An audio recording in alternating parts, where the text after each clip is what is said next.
I push this to Valentine. So SHA touted a big figure in terms of the people who have been registered at 19.4 million.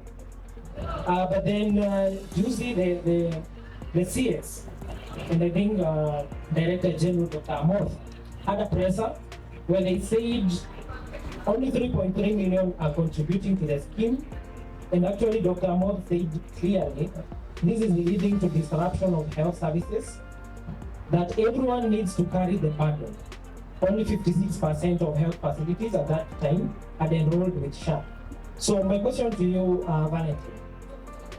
So how can contribution rates be improved, especially for the informal sector? Because for the payslip guys are one choice. But for the informal sector, how can we see these numbers and the rates come up, ensuring equity for marginalized groups and the vulnerable groups? And also, how can we unpack this figure of 19.4 million? Because it will have, the people paying and then the dependents. Maybe over to you, Valentine. Thank you, Nelson, for that. I think I'll just begin by asking our audience. I'm assuming all of us are not in the formal sector when you had an option. So how many of us voluntarily shifted our accounts from NHIF to SHIFT? By show of hands. Voluntarily? Voluntary. So see wale wa payslip. Our payslip hatuna option. Au wengine ni akina nani? Mkono. That's the informal sector, right? So I think when Dr. Rugo was here on Monday, he said every issue is a budget issue. For me, I'd shift it to every issue is a governance issue. Why aren't Kenyans feeling the need to pay for SHIFT or just to onboard themselves to SHIFT as their insurance option? For me, I think we have so many governance issues around SHIFT that need to be sorted, because we are seeing a lot of poor decision making all the way from the legislators. They passed the act, then they call the CS to explain the act. You're wondering, so we are now interrogating the act while implementing it. Then there's a lot of corruption issues all around it. So for me, I feel like we need to address these governance issues. For a social insurance scheme to work, the benefits need to be very, very attractive for people. Even us in the formal sector, I don't think we just pay because we believe we'll get very good services. It's because we don't have options. If we were given an option, wangapi tungelipa bado? Most of us would not, because the benefits are not as attractive. So again, it's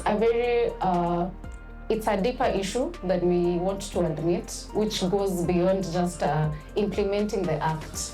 We're seeing a governance that takes for granted the issues that are being raised by Kenyans. Kenyans already raised issues before the act was being enacted. They were ignored. Right now, as we're implementing, we are being forced into something that we're already seeing issues with, and once we question, it's like a pushback system. We don't want to listen. Tunataka tuwaambie, ni sisi tunawaambia. So I think to onboard the informal sector, we need to regain the trust of Kenyans. Why do I need to enroll to this system? I have dependents, but I'd rather go get a private insurer, because as someone already raised there, we're already seeing a difference in the services that we get in public hospitals vis-a-vis private hospitals.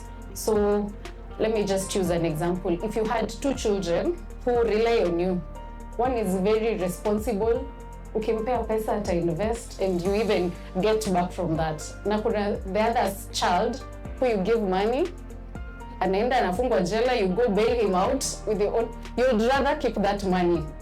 This is what the government is becoming to us Kenyans. And fortunately or unfortunately, the informal sector in Kenya is not necessarily the low-income sector. We have very high earners in the informal sector, but we are finding ways to evade the payment of this insurance, and that is coming at the cost to the marginalized communities who don't have options. These people only rely on this insurance. Already, my colleague here had mentioned, we're already seeing the two funds that the government should fund, it's already underfunding these funds. then why then should we give you money if you on your side you're not giving enough to what was costed? So for me, I believe we need to sort the governance issues around SHIF, regain the trust of Kenyans. That way we won't have to convince people to pay. Something good will sell on its own. Article 43(1)(a) of our Constitution. Everyone is entitled to the highest attainable standard of health. That is a human right. For me, I believe there are two sets of citizens in every country. That's duty bearers and right holders. Someone asked, why are there no duty bearers here? So us as the right holders, mine is to challenge us, do not tire to keep the duty bearers accountable. The reason they keep getting away with very funny decisions that affect us is because we tire from keeping them accountable. So I challenge us today as we live, let us not tire from keeping our duty bearers accountable. We employed them and they deserve to serve us.